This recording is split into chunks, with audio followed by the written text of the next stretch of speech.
Welcome back, ladies and gentlemen, to Lost in the Frame. After Hours. I'm your host, Malik. I'm your host, Tachi. I'm your host, Alex. It may not be after hours when you're listening, but this is probably the latest we've ever recorded for a movie that we just watched not even an hour ago. Moments ago. Yeah, moments ago. This is breaking news. This is hot off the presses. We watched a movie. Extremely hot off the 10:21 press. p.m. The one time we almost did it, Alex, you really wanted to do it for this It was movie. Eddington. Was Eddington. It was But I think Eddington. both me and Taj were like, we need some That would time. have been crazy. We need some time. It was also really late when we got out of Eddington. I think it was like 11 o'clock. And that was like a 3-hour movie. Yeah. Yeah, the movie we're talking about today is The Drama, and that's a cool 103 minutes, I think. Almost perfect. Yeah, pretty much a perfect runtime. We've got some thoughts and feelings towards the new Robert Pattinson and Zendaya movie, The Drama. But before we get into all the juicy tea, let's see what's going on in the movie world. First look at Bong Joon-ho's first ever animated feature film, Ally, was released today. Saw this on Discussing Film. Wanted to get you guys' thoughts. Bong Joon-ho, hot off the press of Mickey 17, now doing an animated film. Is Looks hot cute. off the press what we can say about Mickey 17? For a movie that's a year old, of course. Yeah, Yes. but like I wouldn't say it was hot.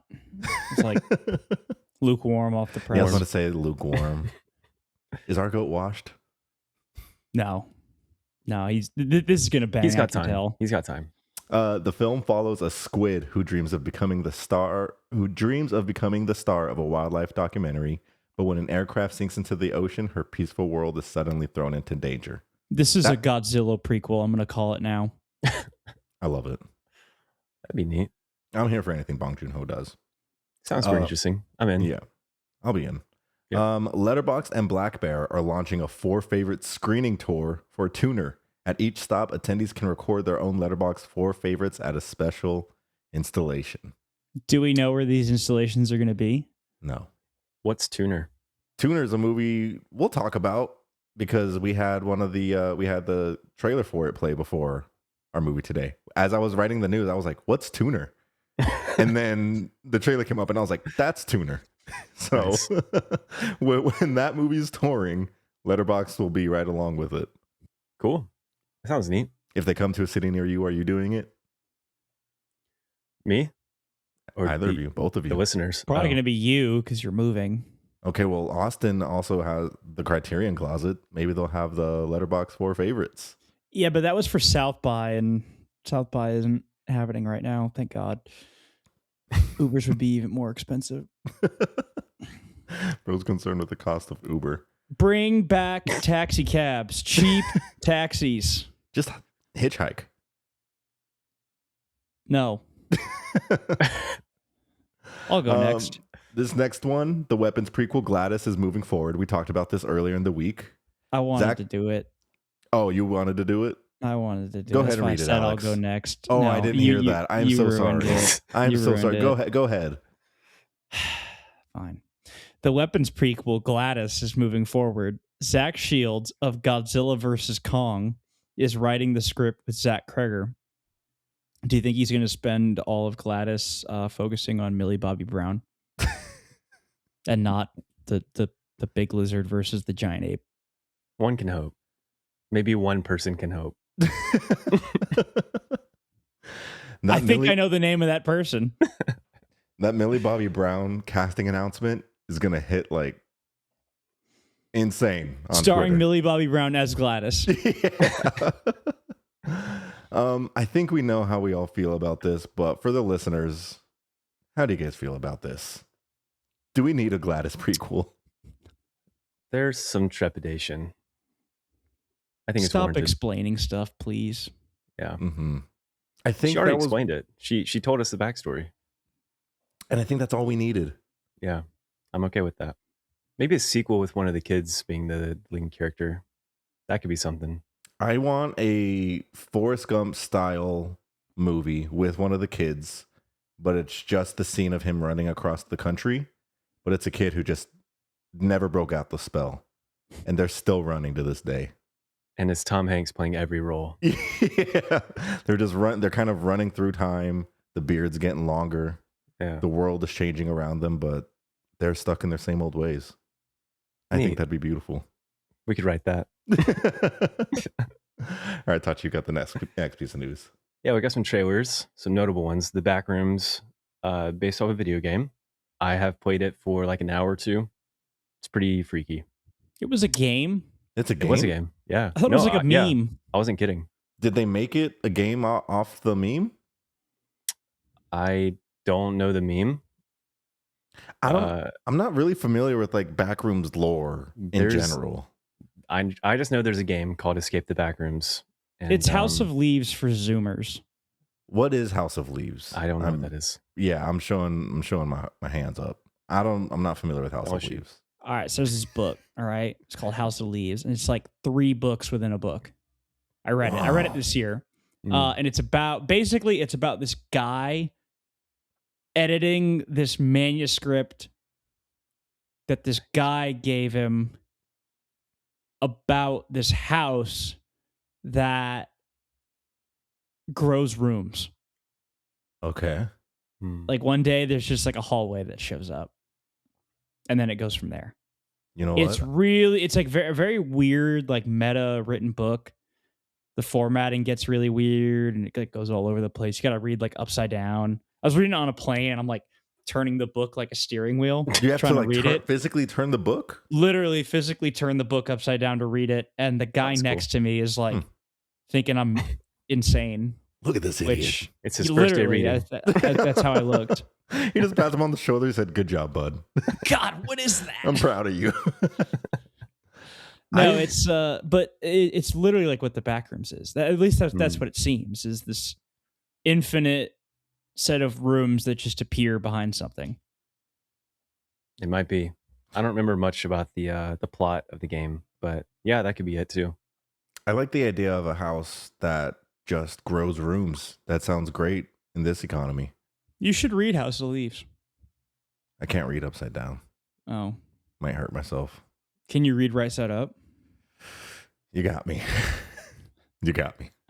So the next trailer, Supergirl, it looks, I think if you're a fan of Superman, the new one, I think you'll be a fan of Supergirl.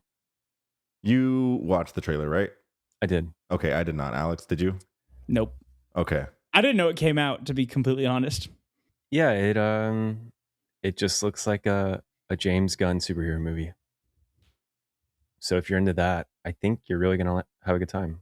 That's a derogatory statement for me and a threat. Is it? So for that, I'm out.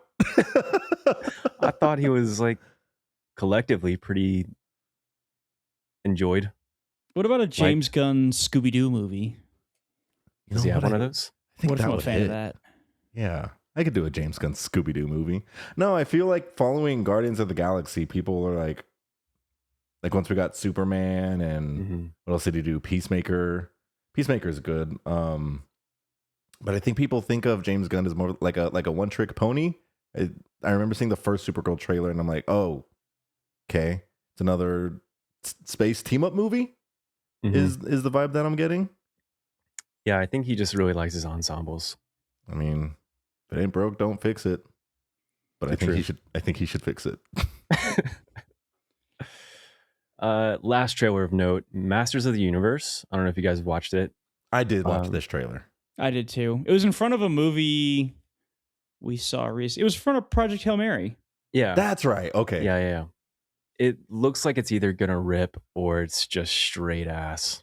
I think it's gonna be ass. Alex, your hand is raised. Are they gonna sing What's Going On by Four Non-Blondes? Like that one video from back in the day? They don't have the balls. If they do, I see it as like an end credit thing. It'd be so peak. That would be good. But the best part of the movie is at the end credits. And so I cross. The best part is when it's over. Yeah. It looks like a different flavor of Minecraft. I don't know what it is or what it looks like. I feel like it reminds me the most of that Dungeons and Dragons movie that came out. I kind of agree. But here's the thing. That movie did rip. It did. And was actually really funny. Like, I was very hesitant on the Dungeons and Dragons movie. I was like, this looks bad. So maybe it'll happen with Masters of the Universe, because I really did think Dungeons and Dragons was like not going to be a good time at all, and I thoroughly enjoyed my time with it. Same. So who knows? We'll see. We'll be We tuning will. in. I did to see the clip early of Jared Leto as who is it? Skeletor? I Yeah. think so. And then someone had made the comment, because it was the first clip of the voice. Someone had made the comment, what is the point of actually giving him the part if no one likes him? His last 10 movies are like flops. He's fully covered in makeup. His voice is completely disguised. Why is Jared Leto here? Like, For the there's Leto Hive. There's no net positive for having this man in your movie, it seems like. Maybe he just blackmails people. You will have me on your movie. Or I'm gonna morb everywhere. That's a threat. The Joker sure. never left him. All right. Let's get into the meat and potatoes of today's episode. The drama. Are you guys ready? Let's do it. All right. Like I said, we just watched this movie. First time we're coming hot off the press. Let's discuss the movie trailers that were in front of this movie, shall we? Yes. Okay. All right. I got a list. Don't worry. I wrote them down just so we can talk about them. First trailer that was up. You, Me, and Tuscany, Oh. starring Halle Bailey. What do you think of this one? Vibe check. Ugh. I don't know. I didn't see it. I think you walked in right when this one was going. It looks just like coworker movie. Agreed. Will not Moving watch on? it. Moving on. Well, moving on. Next trailer. Is God Is. This one was different. This one looks crazy. It could be really bad, but I'll be sat. Okay, here's how I felt. First 30 seconds of the trailer, I said, where's this going? And it kind of went balls to the wall. Some of the acting seems a little Oh, it looks iffy. horrible. Some of it looks terrible. Yeah, some of it looks really terrible. But then we had the Sterling K. Brown announcement in it, and I said, oh. And then there was Janelle Monáe, and I said, okay, that's potential to go either way. But I don't know. Runtime's great. 99 minutes. 99 minutes. Yes, sir. My gut says not good, Same. but I'll be there.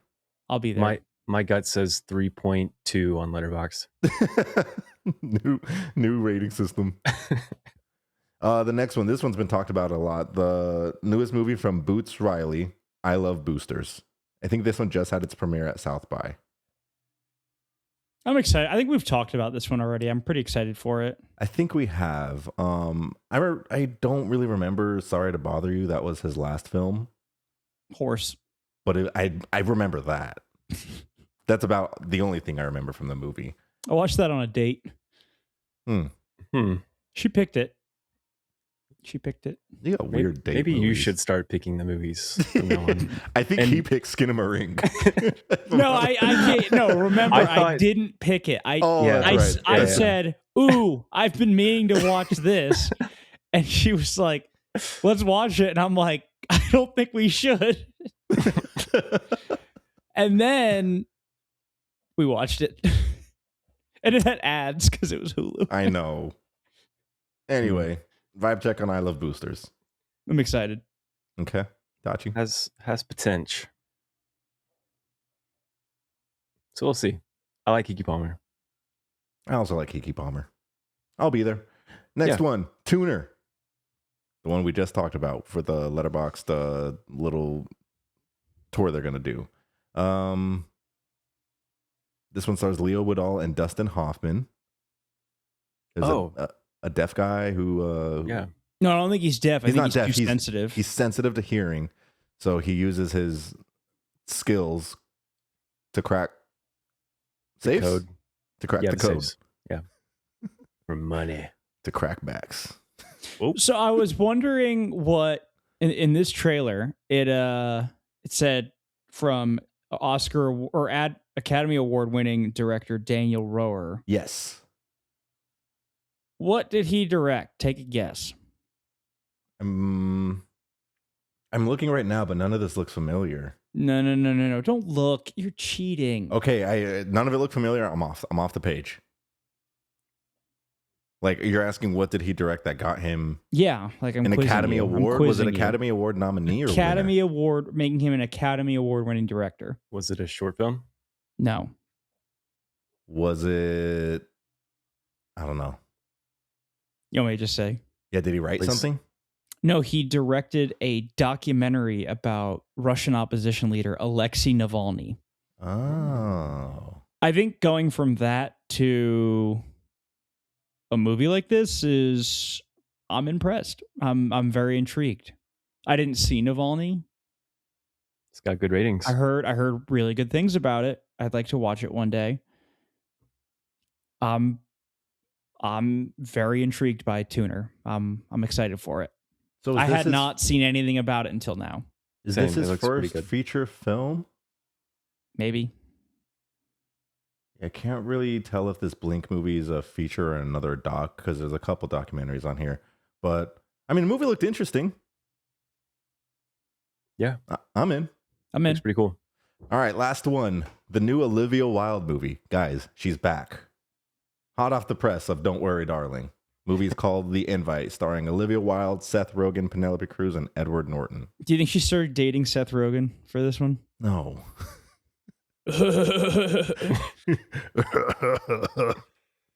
Thoughts on this one? Was that good? I don't know. Maybe. How have we not added a Seth Rogen laugh button? People would turn it off so quick. You either love it or you hate it. Yeah. I think I like it. Tachi, your turn. We're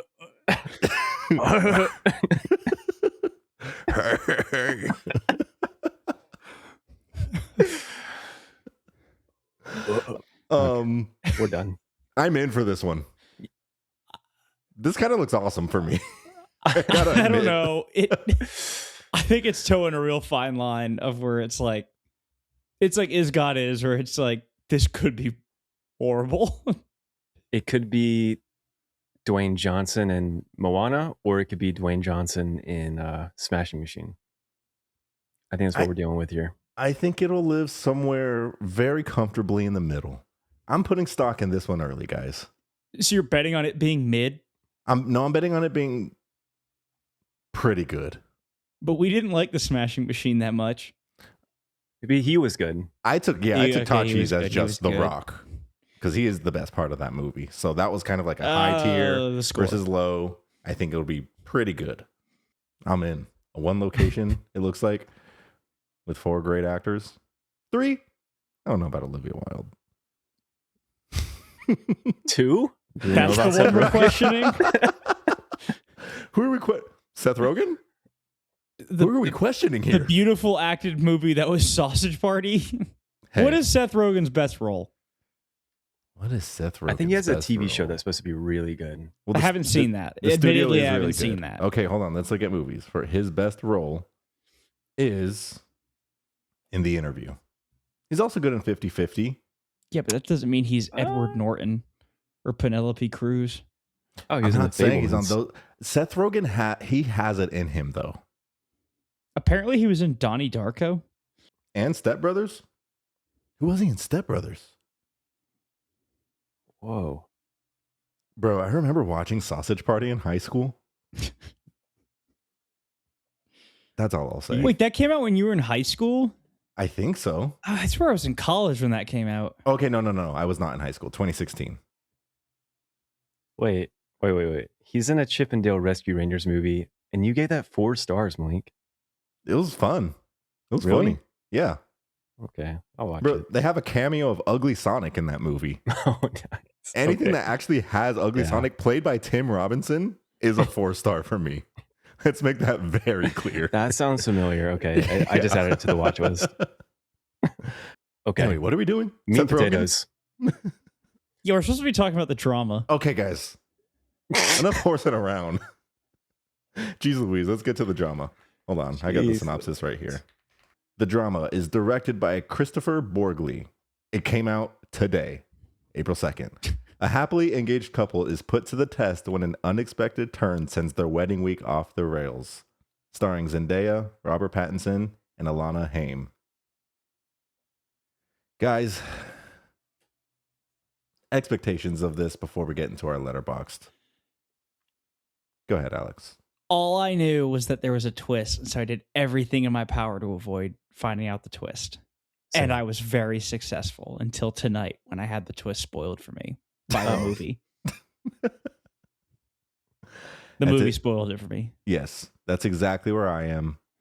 I don't think I ever saw a trailer for this. I did. Okay. Because I saw the bit with the photographer. Okay. And they were like... I saw clips of the actual wedding, and I saw a Jimmy Kimmel or Jimmy Fallon clip of the scene where she pulls down his pants. That scene reveals nothing. Why were you watching Jimmy Kimmel? It was on YouTube. It was Robert Pattinson on YouTube. If I see Robert Pattinson's face on a YouTube thumbnail, I'm clicking it, okay? Dude, I'm going to send you so much malware like, with Robert Pattinson's face connected to it. Any high expectations for you, Tachi, or pretty same boat? Yeah. High expectations, but yeah. That's it. Well said. How did okay, so with the twist, if I'm not mistaken, Alex, I think you would know this. Was the script leaked? Yes. And is that how people found out? Yes, Okay. It was leaked. And I'm honestly shocked that I never had it spoiled. Me too. With that happening, and there's a lot of discourse around this movie. I mean, it's two very popular actors, especially like, I mean, they're pop culture heavyweights, right? Like Robert Pattinson and Zendaya. People who don't listen to this will be going to the movies to see that. Yeah, right. It's not very niche, right?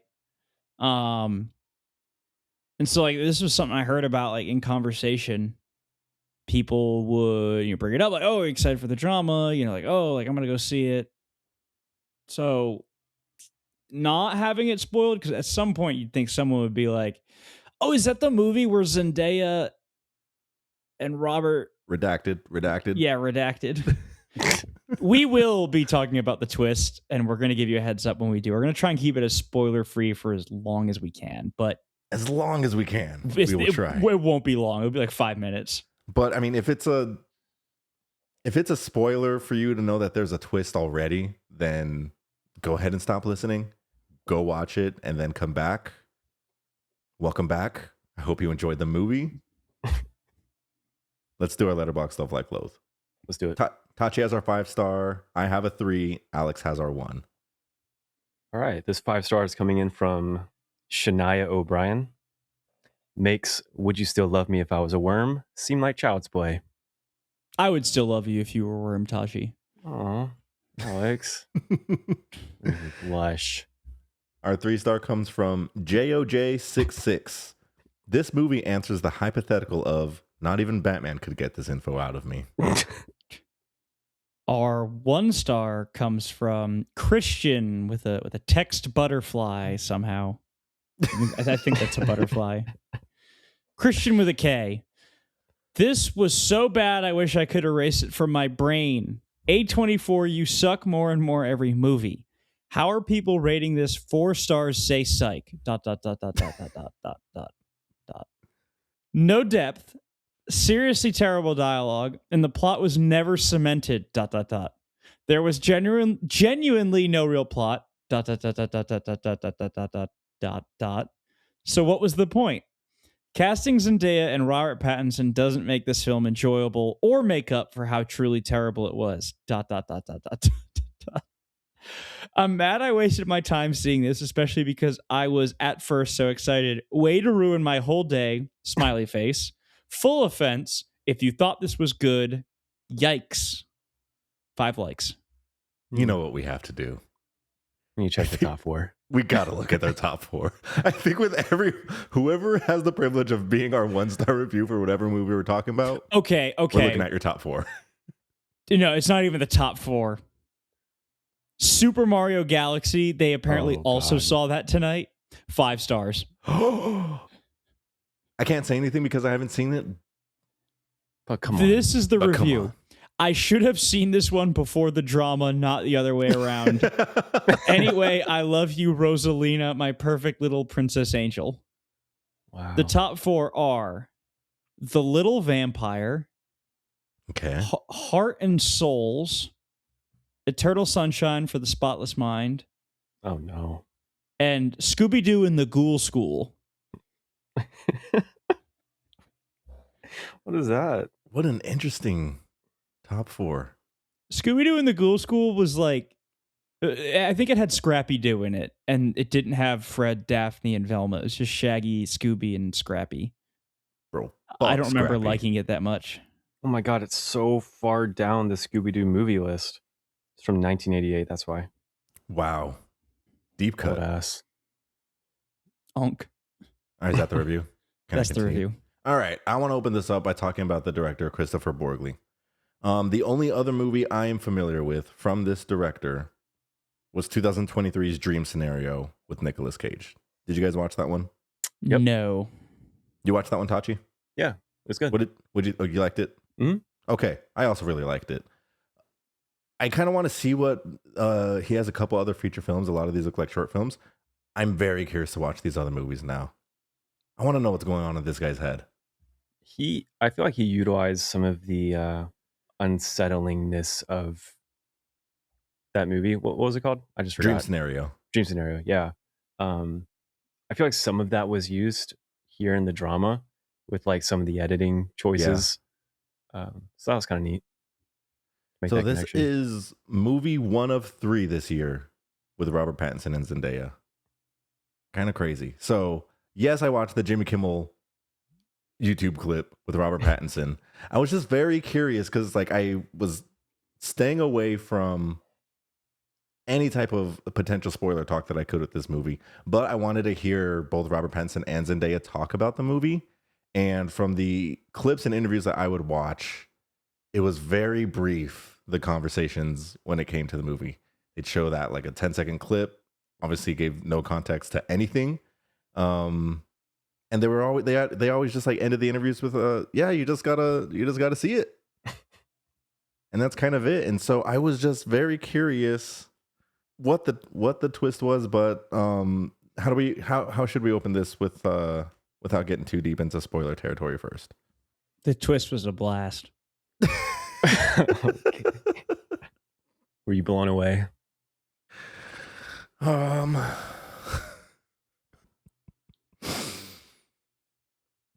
We gotta just rip the Band-Aid off and talk about it.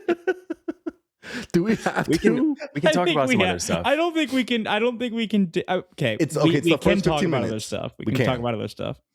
We can talk about the rest of the cast or I don't know, stuff like that. Highlight for me was the photographer. I feel like she really nailed her line reads and her comedic timing was awesome.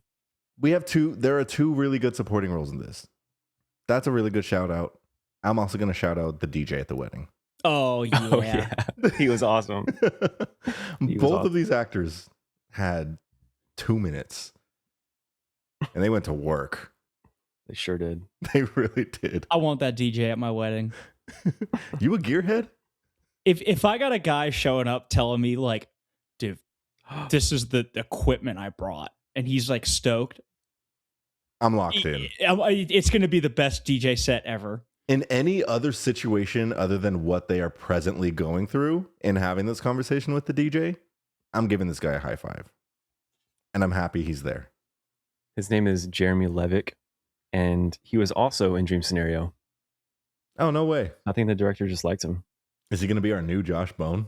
Because this guy at least Could has be. some screen time and some lines. Josh Bone is not really doing much for us. Josh Bone almost somehow- doesn't even exist.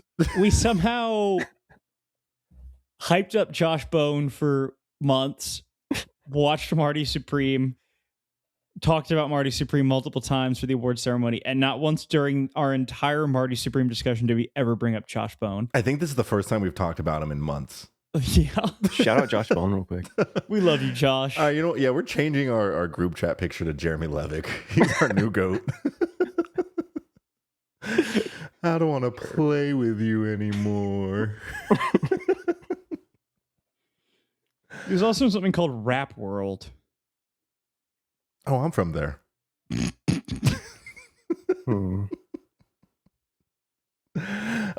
Let's talk about the performances. Okay. How do you guys feel about Zendaya as an actress? How do you feel? Here's how I feel about Zendaya as an actress. Not great. She hasn't been in anything, to me, that I think really encapsulates the talent that I know she has. I don't know. She just falls kind of flat for me. Like, I think she's the worst part of the Dune movies. Go ahead. I disagree with you on one movie that turned me into a Zendaya truther. Challengers. Challengers is up there. That's the one that did it the Was most it Greatest for Showman? me. I mean, she's got a pretty small part in The Greatest Showman. She's not why I'm watching the movie. But she's not a bad actor, like, whatsoever. I just feel like because she's very relevant in the pop culture space that you would think that she had this like insane filmography. And then you look at it and she really doesn't. And to me, like, she just hasn't had like that full role that's fully blown me away. It's the closest it's there with Challengers. I agree with you. I'm just a little confused at like hype. She was a Disney kid. And I know. She permeated past Disney and is being successful at other stuff. A lot of those actors can't break past that. And so when they do, it's a big deal. And she did that, and I think she's doing a decent job at it. I don't think she can command I'll take it back. She hasn't like disappeared into a role to the point where I was like, that's the character, that's not Zendaya.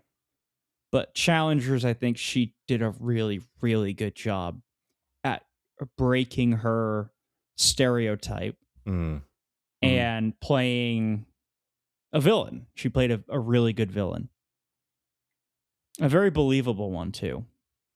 Okay, yeah, I think you put that nicely. She hasn't disappeared into a role yet. But I know it will come. All that to say, I think she's fantastic in this movie. Me too. She was really good. Yes. I think I agree with everything both of you just said. But I think this is the movie where she really understood how her character navigates an uncomfortable moment or uncomfortable scene. I feel like before, like as MJ in the Spider-Man movies, it just didn't really feel right. I don't know. She's not there. Yeah. In but those it movies. feels there now. At least it does. I agree. I think she's inching closer and closer to those types of roles. Mm-hmm. So I'm very excited to see what else she has going on for her career. We're getting 4 movies with her this year, and this was the first one. 4? Hold on. What is the other one? So we have this one, The Odyssey. Dune. Spider-Man. Spider-Man, yeah. Bro, that's crazy. What a year. Year of Zendaya. Oh my God. And I think they got married. I think they got married. Apparently. Yeah. It's not confirmed. You know because what? They Keep haven't that said way. it. Let them have their private life, please. I like that they have their private life. It's so sweet. It's very cute. He's the one to have broken the MJ spell. So, Robert, what do we Yeah, think? he was really good. I mean, I expected him to be great, and he was great. Bro, he's always good. Yeah. He's so good. That's my goat. Yeah, he was awesome. During the Jimmy Kimmel interview, I'm going to bring up this interview a lot. Your best friend, Jimmy. Yeah, me and Kimmel go way back. Guys, I'm not saying I like Jimmy Kimmel, but like, let's say that I was watching this Jimmy Kimmel interview, and he just so happened to say that Jimmy Kimmel's so charming, you guys. Oh, and he's so handsome, too. This episode was brought to you by not Jimmy Kimmel. Anyway, he was talking about how it was weird to hear Robert Pattinson use his natural voice and his normal accent in a movie because like every role he does, he's got some type of weird, freaky voice that we never hear just like Robert. I'm not convinced that his natural voice isn't also some weird, freaky voice. Like you think he's putting something on here? It's a bit. Like the whole thing's a bit. So do you think we've Robert ever heard Pattinson his isn't voice? even like a real person. It's just a bit. You just He's made been up acting Robert this whole Pattinson. time. It makes sense. He checks all my boxes. He's just actually Batman in real life. What about you guys? Thoughts on Robert Pattinson? I love him. Yeah, it was awesome. Yeah. Can't get enough. And again, we have him 3 times this year. Maybe there's a 4th that I'm unaware of, but it's 3 times, and I'm We can hope. so excited. Yeah, I'd bet money that there's a 4th unknown that we don't know about. Batman Part 2 early drop, please. That'd be insane. Okay. Enough dancing around. I can't. We're going to spoil it. I want to dive deep. We're going to spoil it. You've been warned. You've been warned again. Here we go. Spoilers discussion is happening now. Okay. Why are you still listening? We told you the spoiler section was coming up. It's here. And now that you know that Zendaya planned a mass shooting, but she didn't do it. She She did didn't not do do it. She was close. So, how did we get here? The movie opens up with Robert Pattinson looking at Zendaya across the way at a coffee shop, and he wants to approach her.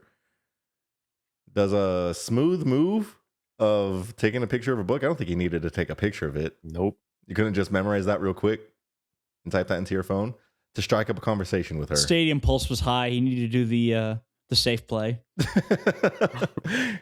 Could you imagine him walking up, not taking the picture, and then sit back down and be like, fuck? It was blurry. He has to go back. Yeah. This whole movie would have been entirely avoidable. Very cute opening 5-10 minutes of hearing their story and then him writing the vows, and we get these little flashbacks of the beginnings of their relationship. Just cuteness. All Honeymoon around. phase. Yeah, just feeling good. Yep. And pretty quick, they are having a what are they doing? They're choosing the food, the catering, and the wine menu. For Yeah, the they're wedding doing with like a couple of wine friends. tasting. Okay. Yeah. So they're going around the table. They've had a few drinks. And the conversation gets brought up of going around the table asking, what is the worst thing each person here has done? Right. So the friend tells one story about a dog. The other friend tells one story about her locking up a kid in a closet. A slow kid. Quote unquote slow kid. Insane thing to admit. Yeah. No, not just locking him in a closet. Running away. Going to and an lying. abandoned camper in the woods, locking him in a closet there, and leaving him for like a full day, and then not telling the kid's dad where he was when his dad was like, "Where is my son?" She goes, I don't know. Piece of shit. Yeah, that was crazy. What was Charlie's? Did we hear Charlie's? He cyberbullied Yeah, he someone cyberbullied into someone. Oh, moving. that's right. His was kind of joke. He's like, yeah, they moved. He's like, I don't know. Could have been a coincidence that they moved. And then we get to Emma. That's crazy. They moved though, because like that wouldn't stop cyberbullying. It wouldn't. I saw there was a moving truck. You shook. You shook. Little bitch. And then we get to Emma's story. And oh my God. How are you guys feeling? It's like the air got sucked out.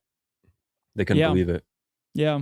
I was like, whoa, that's not what I expected. Yeah. I honestly thought the twist was going to be that Charlie, Robert Pattinson's character, was like a pedo or something. Something Like that. Like I thought it'd be like he would be the villain. That's, yeah. Cam and I were on the way home and we were like, we thought it would be something with Robert Pattinson's character. Mm. And then even if it was, it wouldn't have been that. My theory was that it was going to be that she lied about the hearing. Mm. That she played it off and just dug herself into this deep hole and didn't know how to climb out. And I thought she was going to confess that she was never deaf. That's a movie. That's a rom-com. Where like she never hears him in the beginning, but like she just like takes like this little white lie. That's a rom-com. That's not what we got. That's not this. That's not That was this not this at all. whatsoever. This scene was so well paced and so It was well directed. like excruciatingly long. That's what it felt like. Wow. And like I am shocked that the twist came this early. I think we're like 20, 25 minutes in. Yeah, it was early. At this point. And so for the rest of the movie, we're just on this uncomfortable, awkward, dark journey. We knew there was a twist. This is not where I thought it was going, and like not the feelings I thought I was going to have during and after this movie. There was like heavy immediate pressure from like everyone at that table to get more information. Like, did she really just confess to that, and how serious is she being? It was hard to watch. I couldn't imagine actually being in that situation. And with the Rachel character, it's like she had this connection that her cousin was actually in a school shooting and is paralyzed because of it. And so, yeah, they're asking for the clarification. They're like, "Are you serious? Like, did this actually happen? And like, if it didn't, like, what the fuck is wrong with you? And why are you joking like this? And if it did, maybe a bigger what the fuck." But we find out that, yeah, she kind of keeps talking. And when she was 15, almost went through with a mass shooting. Yep. Got so far as to bringing the rifle to school, apparently. Yeah. Although I don't know how she would have concealed an M14. It was I had that thought just because it was a really big gun. Yeah, it was a big gun. Yeah. But it seemed like she had the whole thing planned out. It kind of alluded to that. She definitely like did. The targets, how and when. Pretty crazy stuff. The video manifesto.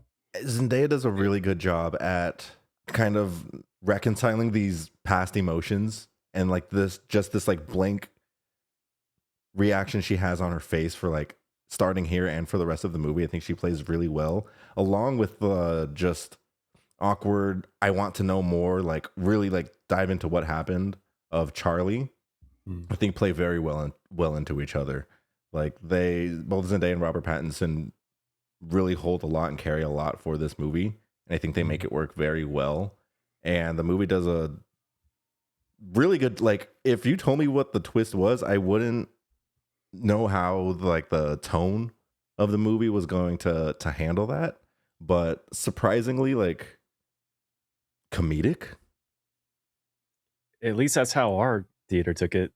There's a lot of laughter. There were some laugh out loud moments. There were a lot of it was awkward laughing too. Yeah. I was kind of thinking like there were a few times where a scene didn't feel like it was playing for a laugh or for like a comedic effect, but the audience was laughing regardless. I think I'll lean towards it's like kind of like an awkward type of laugh, but like for some of them I was just like, guys, I don't know if we should be laughing at this point. Yeah, I was like, oh, we're laughing. Okay. Because we're having a good time. There was one guy in our theater though who guffawing. Who was having like the best time of his life. It's just And he was in the front.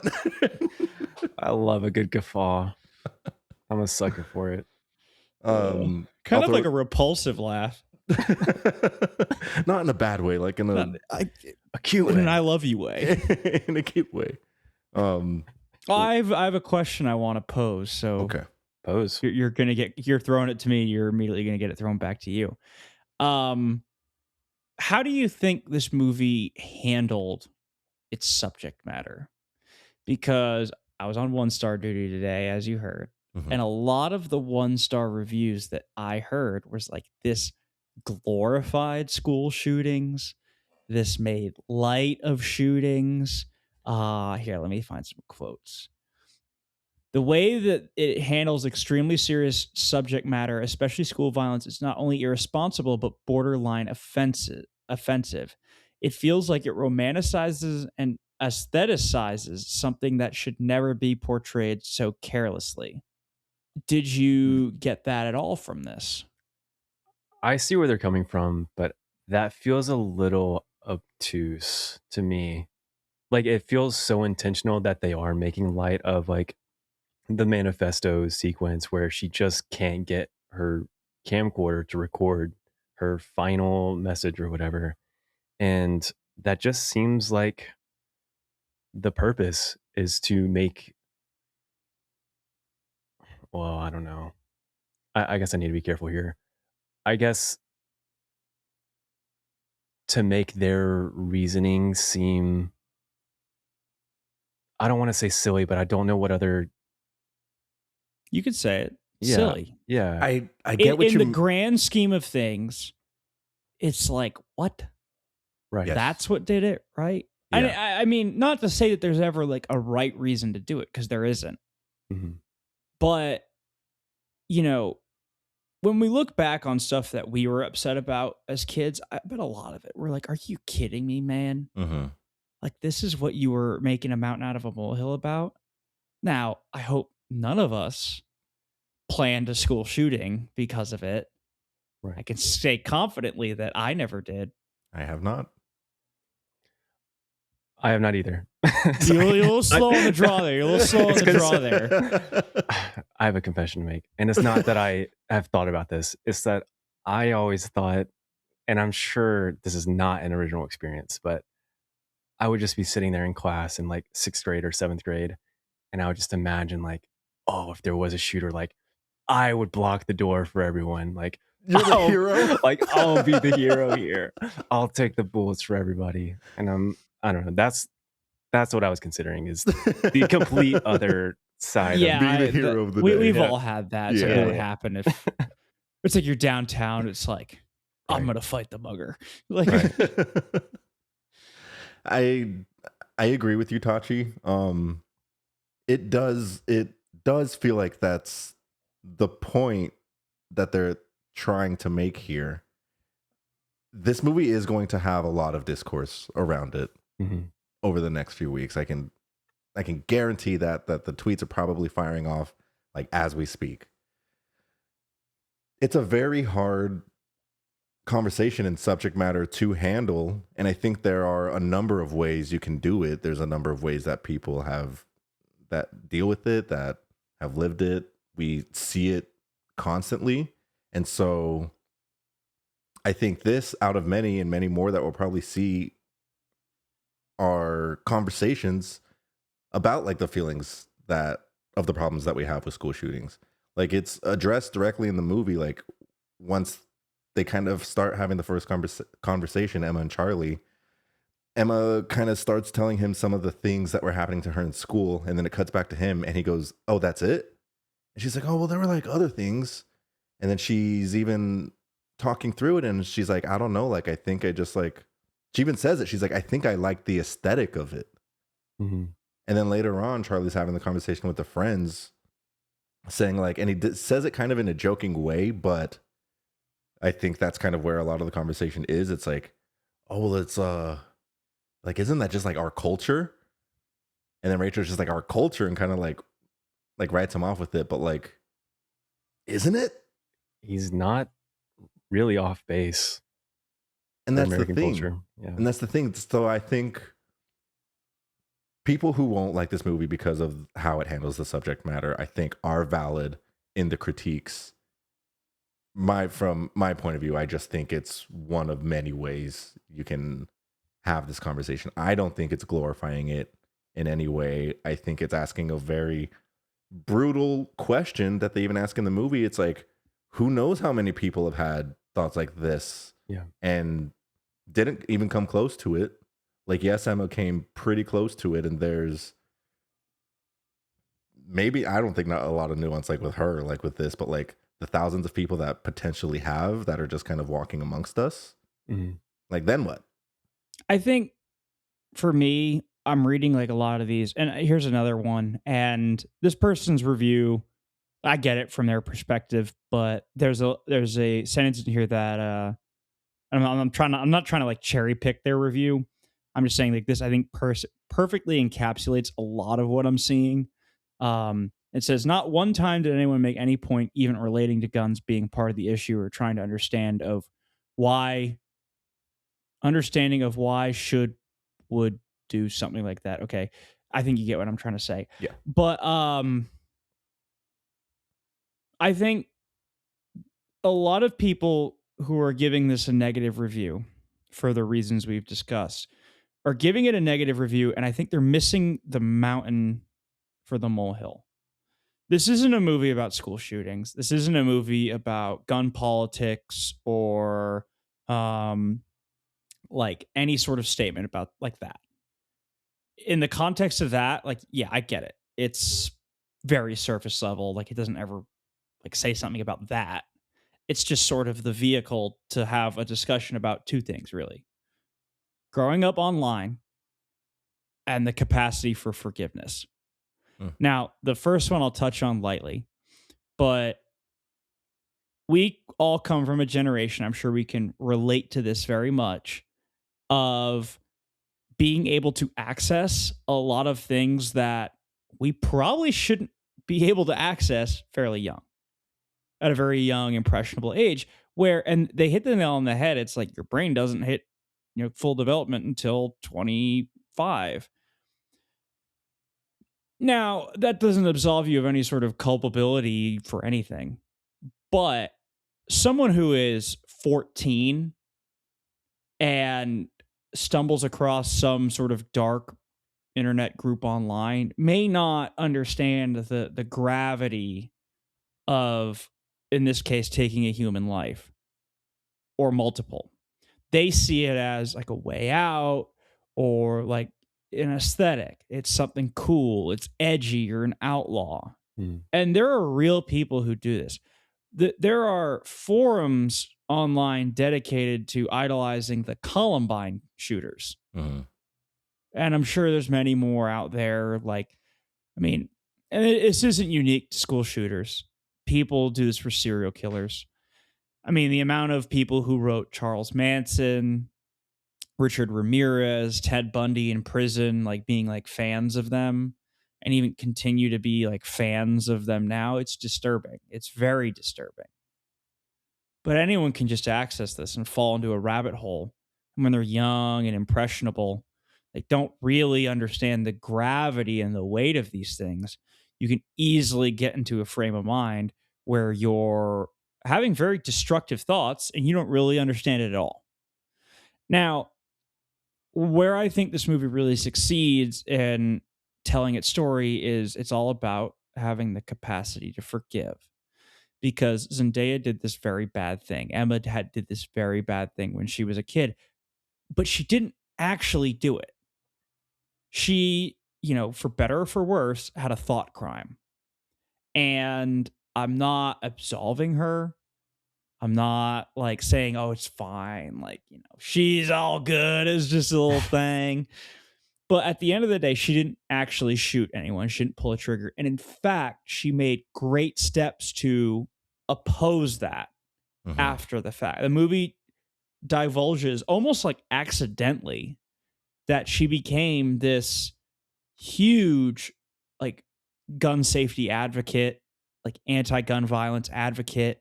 She found a purpose through that, and that was a huge part of her like freeing herself. Now, we look at both of these actions, but we're going to weight one higher than the other, right? Yep. And the one we're going to rate higher is the more shocking one.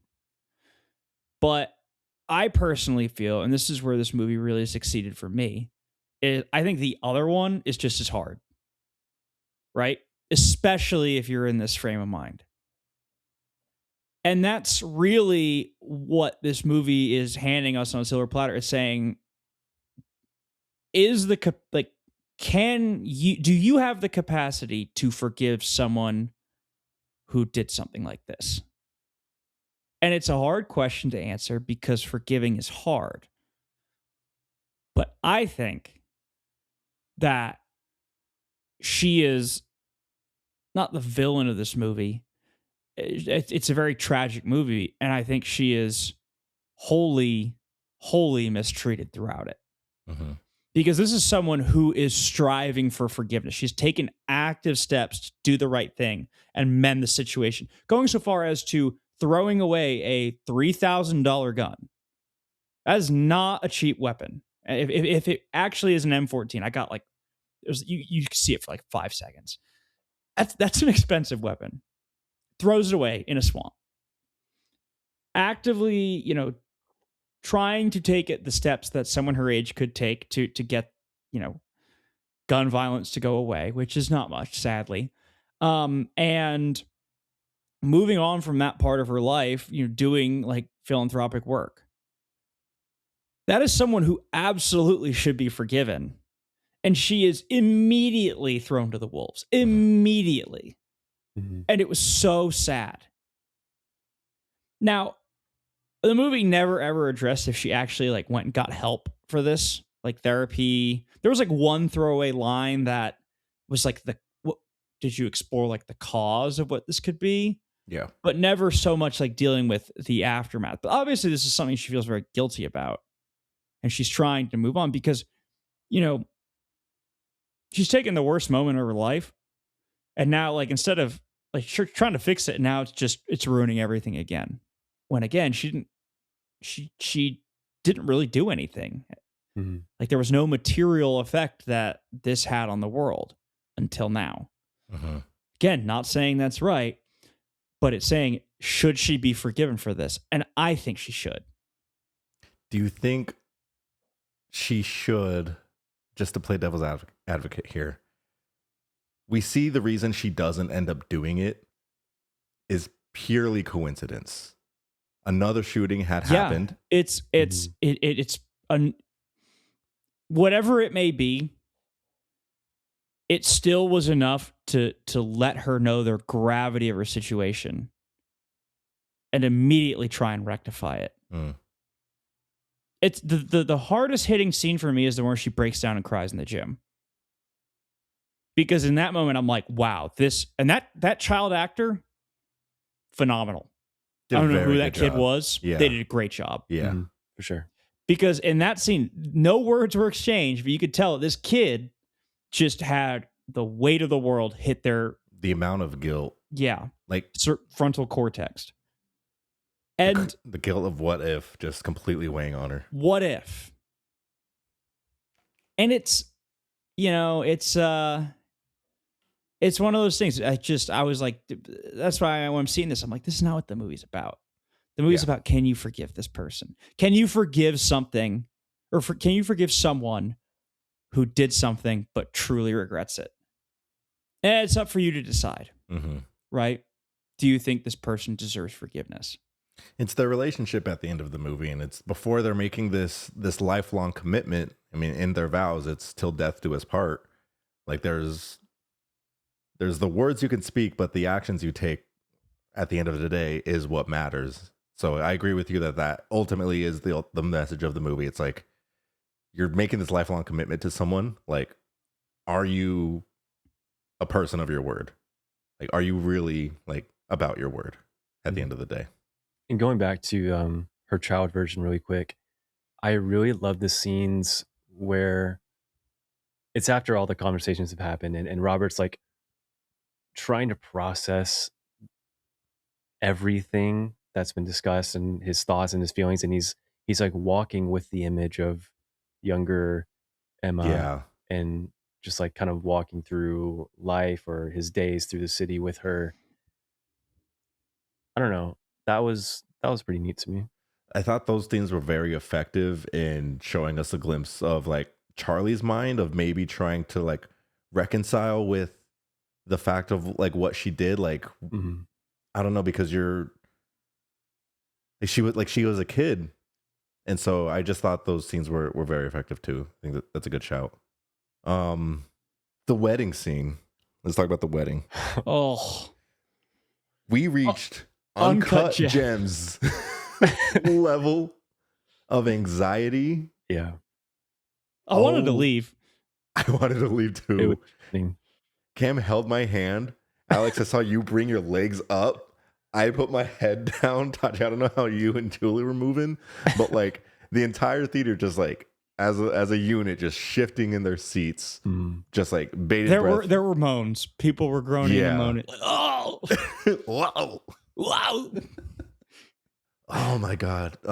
Rachel's speech as the maid of honor. Oh God, That was brutal. I think that was the first big moment. Oh my God. I legit could not breathe.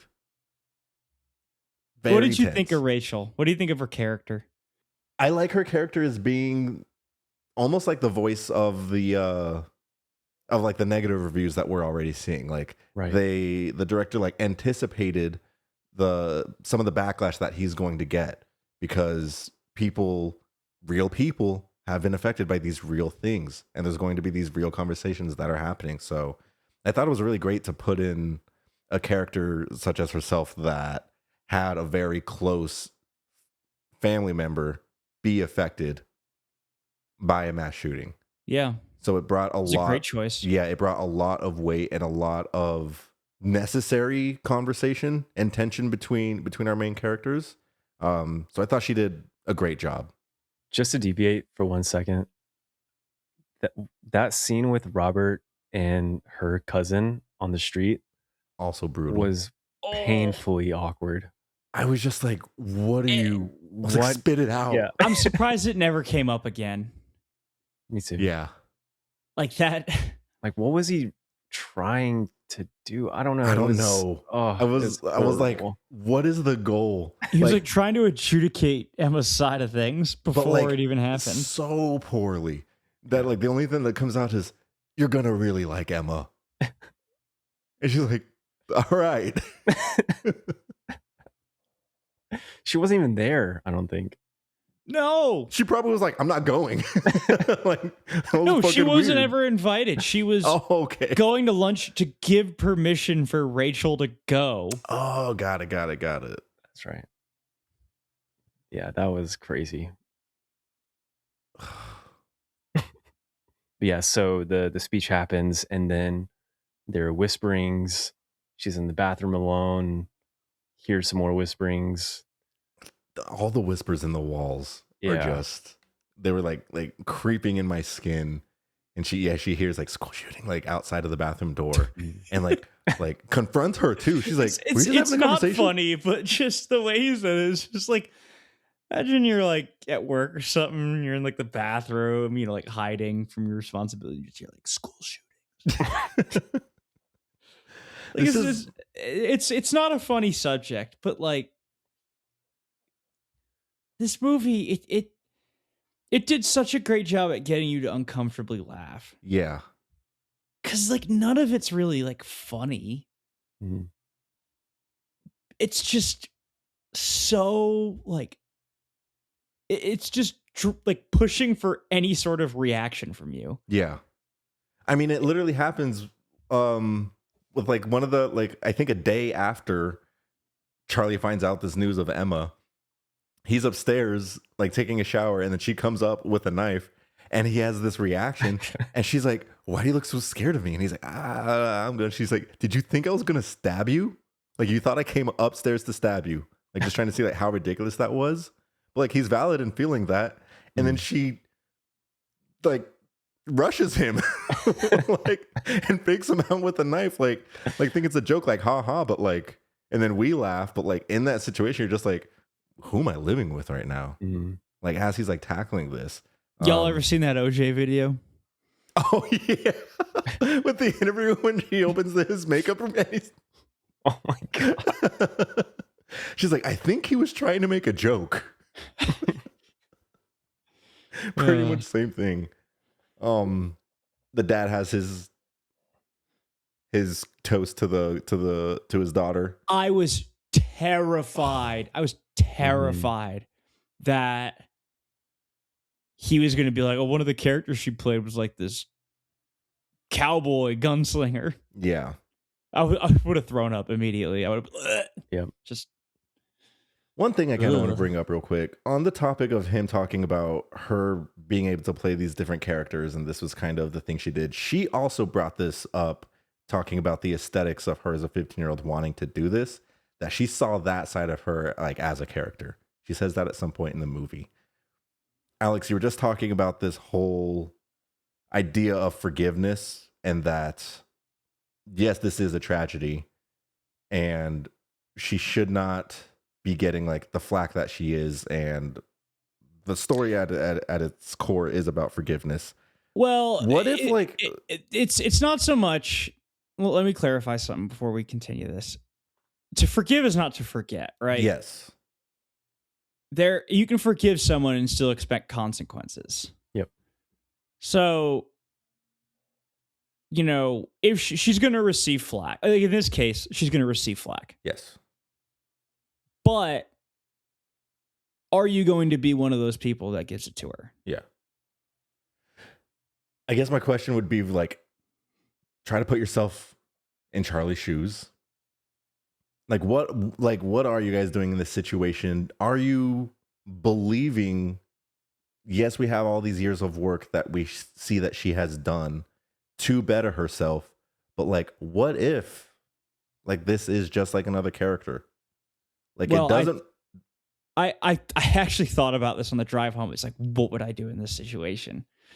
I would postpone the wedding and I would go to therapy, like couples counseling, and my own therapist.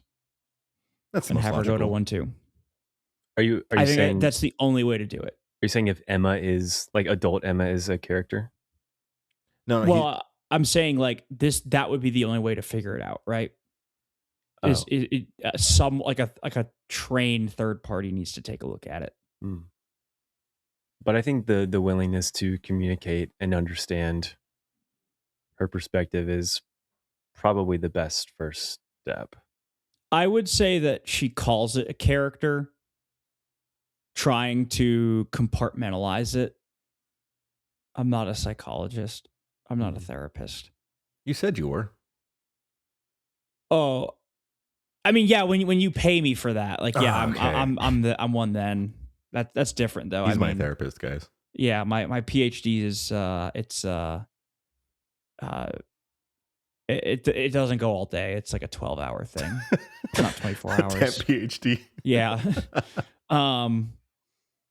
But my guess is that it was written as she was trying to compartmentalize that. Makes sense. Okay. And like that was just a character that I was playing. Like, no, it was you. Yeah. It was you.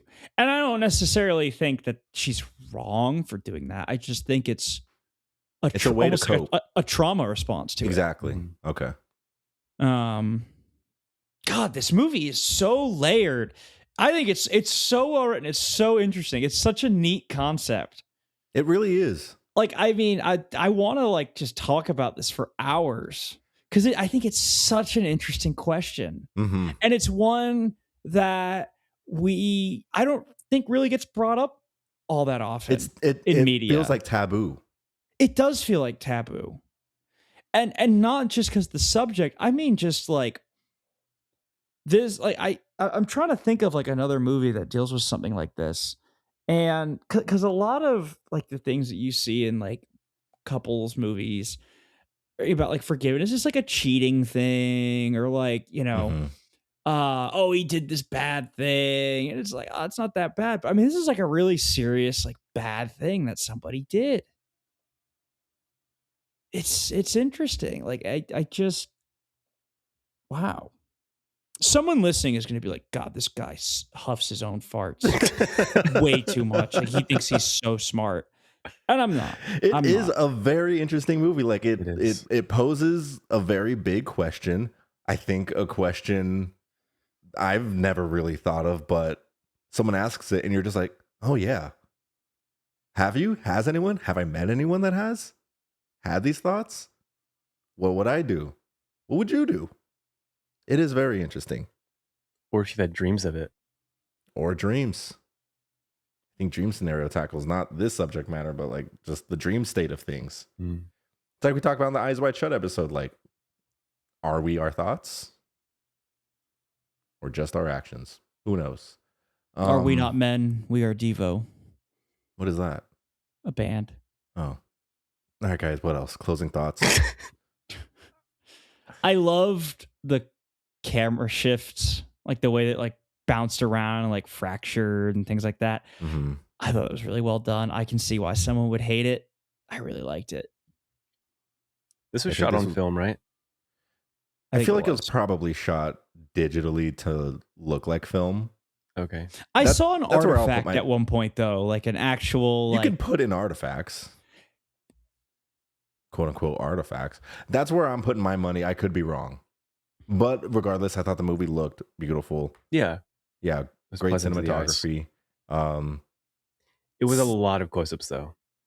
A Yeah. lot of close-ups. They're It felt both like very almost good-looking entirely people. close-ups. They're Yeah. just good-looking people in this movie. You need the close-ups.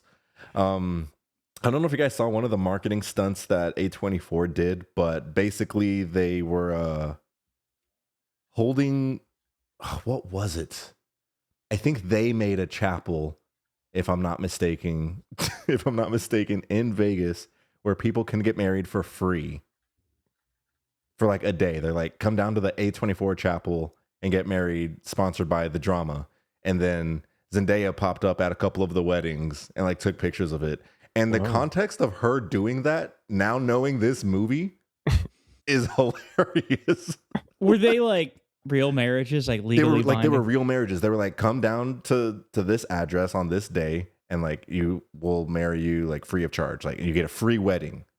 And like You guys want to go get married? It's over now. Oh, But yeah, Zendaya popped up at a couple of them, and I was just like, that's sick. hilarious now knowing what like the actual context of the movie. This movie's going to cause a lot of discourse. do we think this gets awards buzz? No. No. None at all. I don't think so. No. I don't think it'll have weight in that way. What do you guys think Which of is this- not a bad thing. What do you think of the score? Because it's very like almost kind of fantastical. It's a lot of like woodwind instruments, like a lot of clarinet and flute. It feels very light. I don't really remember it. I don't either. Like Weird. I was looking at the crew and the Daniel Pemberton. Is that his name? I want to make sure I'm getting that. Daniel Pemberton was the composer for this, who recently just did Project Hail Mary. He's done Materialist, the Spider-Verse movies, Eddington that we just brought up earlier. So we brought up the score in Project Hail Mary, but like as I was driving home, I was like, I can't recall. It's just a lot of flute sounds. To me, at least that's what I remember. It's just a lot of flute and clarinet sounds. I don't know why it didn't stick out. I guess not sure. maybe because it was kind of ambient noise. I don't know. We're It's probably not- too stressed. It's not like a song. I was stressed. It was a big stress watch. Yeah, it was. Yeah, I was. It really did reach uncut level gems. Uncut level gems.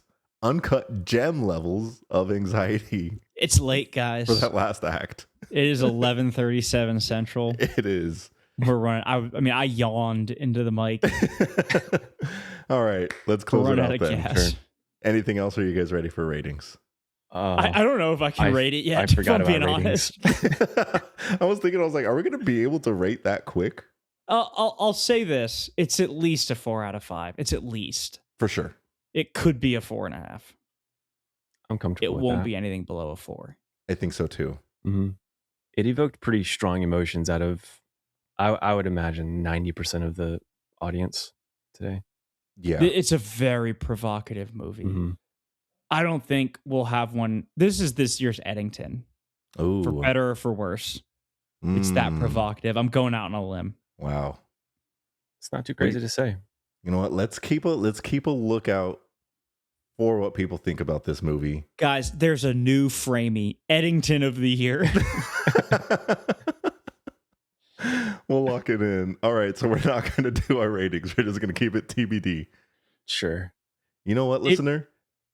You're going to have to follow us on Letterboxd to see what our ratings You'll are. have to follow us on our socials and boost our algorithm and follow like the podcast whatever on Letterboxd and follow our personals too. Please. like whatever gets clipped from this on TikTok and Insta.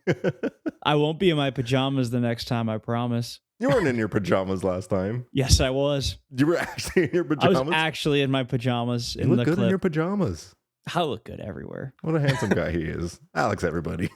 Let's clap. Okay. Wow. Well, thank you guys so much for listening. I feel like we're gonna keep talking about this movie over the next couple of weeks. Probably. Yeah. Well, that was the drama. Let us know what you thought of it after you've seen it. But I hope you have a wonderful day, night, weekend, wherever you are, and we will see you guys in the next episode. Bye. Goodbye.